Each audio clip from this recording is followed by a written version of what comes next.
President Obama gave an interview to the New Republic. They're revamping now. They've got a new owner, Chris Hughes. And he sat down with him and Franklin Foer, who is one of their top writers. And they asked him about a whole host of things. One of the things the president took on was Fox News and Rush Limbaugh, saying that they were perverting politics in America because the Republicans couldn't stand up to them. In fact, quote, "One of the biggest factors is going to be how the media shapes debates. If a Republican member of Congress is not punished on Fox News or by Rush Limbaugh for working with a Democrat on a bill of common interest, then you'll see more of them doing it."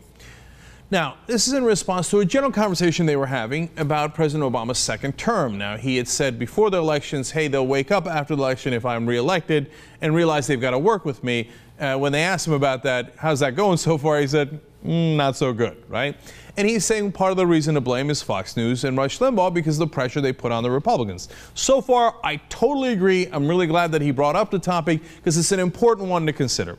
Now, he turns around and, of course, equivocates a little bit by saying, quote, "The same dynamic happens on the Democratic side." Wrong again, Bob. It doesn't at all. But I'll get back to that in a second. He continues, "I think the difference is just that the more left-leaning media outlets recognize that compromise is not a dirty word." Now, look, if he's talking about the Young Turks, and we actually... Maybe, right? And we keep him honest and say, don't cut Social Security, don't cut Medicare, because that's not what your voters voted for. He might have a point, but he's not talking about us. He's talking about MSNBC. When's the last time they kept Democrats in check? Come on. I mean, you tell me that MSNBC and the rest are like, oh my God, I'm calling out the Democratic politicians for not doing the right thing. From time to time, and Chris Hayes does a good show, and sometimes Ed gets mad, and Rachel makes some cogent points that are actually progressive. But overall, the lion's share of so-called left-wing media in America is, yay, Democrats! Yay, Democrats when you compromise, yay, Democrats when you fight with the Republicans, yay, Democrats on whatever the hell you're doing.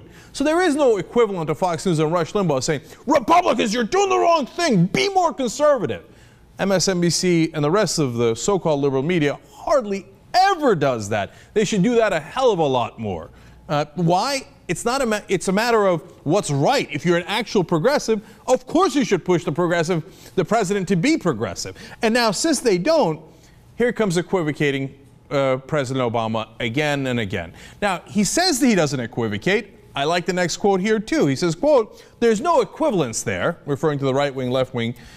In fact, that's one of the biggest problems we've got in how folks report about Washington right now, because I think journalists rightly value the appearance of impartiality, and objectivity. He says, and so the default position for reporting is to say a plague on both of their houses. On almost every issue, it's, well, Democrats and Republicans can't agree, as opposed to looking at why is it that they can't agree? Who exactly is preventing us from agreeing? Look, if he left it at just those three quotes, I say, okay, fine. I don't really agree with the liberal media part, but that's fine. At least he's calling out Fox News and Rush Limbaugh, and he's right about that. And he's right to say there is no equivalency here. The Democrats are far more willing to compromise, et cetera, right? The problem is President Obama, in order to prove that, is going to spend the rest of the interview talking about how, look, man, I will throw Democrats under a bus. I'll do it, man. I'll do it on a boat. I'll do it with a goat. Okay, so here we go. He says, I think at least leaders like myself, and I include Harry Reid and Nancy Pelosi in this, are willing to buck the more absolutist wing elements in our party to try to get stuff done. In other words, our base, our voters, we don't give a care. No, me, Pelosi, Reid, we're going to ignore them. We're going to do deal after deal. Now, look, it doesn't, me, and if you watch this show, of course there can be compromise. What we always say is, what's in the compromise? If 78% of Americans don't want to cut Social Security, why are you having that conversation? That includes Republicans. No, the reality is they want to do the corporate deals with the Republicans. And here's Obama trying to put that in the form of, aren't I so reasonable? The Republicans aren't reasonable, whereas I am reasonable for totally ignoring my voters and throwing them under a bus. Here we go, more. He says, I've always been suspicious of absolutism. I've always been suspicious of ideological litmus tests. I'm not somebody, when I look back on American history, who believes that one party has got a monopoly on wisdom. But two things there. Number one, You're in a party. You're the head of that party. You can't then turn around and say, oh, well, okay, even though I just said there's a false equivalency, I'm now going to turn around and say Democrats and Republicans just as wise. Throughout history, they've both been right. I don't know. I'm sitting here in the middle. But you're not in the middle. We elected you to be the head of one of those parties and to lead the country in that direction. And that is not absolutism. Can you do a deal where you get a tax cut that I'm not happy with? Of course. Or a tax increase that I'm not happy with because it's not enough. Around the edge, of course. All we're asking for is protect progressive core ideology. It's not even about ideology. People paid into Social Security and Medicare. That's what the Democratic Party is known for. We're not asking for that much. You've got to at least do a bare minimum. Otherwise, why bother calling yourself a Democrat, a progressive, or a liberal? There's a difference between us and the... He's trying to equate us to the right-wing absolutists. Those guys say no compromise on anything. I want total tax cuts for the rich, including for their jets, their yachts. I want to keep the oil subsidies, etc. All we're saying is, hey, have a balance of reason and actually give a damn about your own voters when you go to compromise.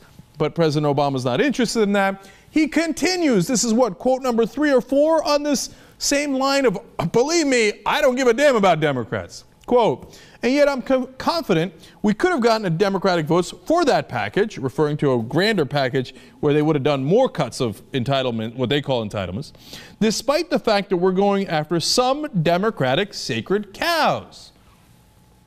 Again, I'm going after Democratic sacred cows, okay? Voters firmly underneath bus. Continuing.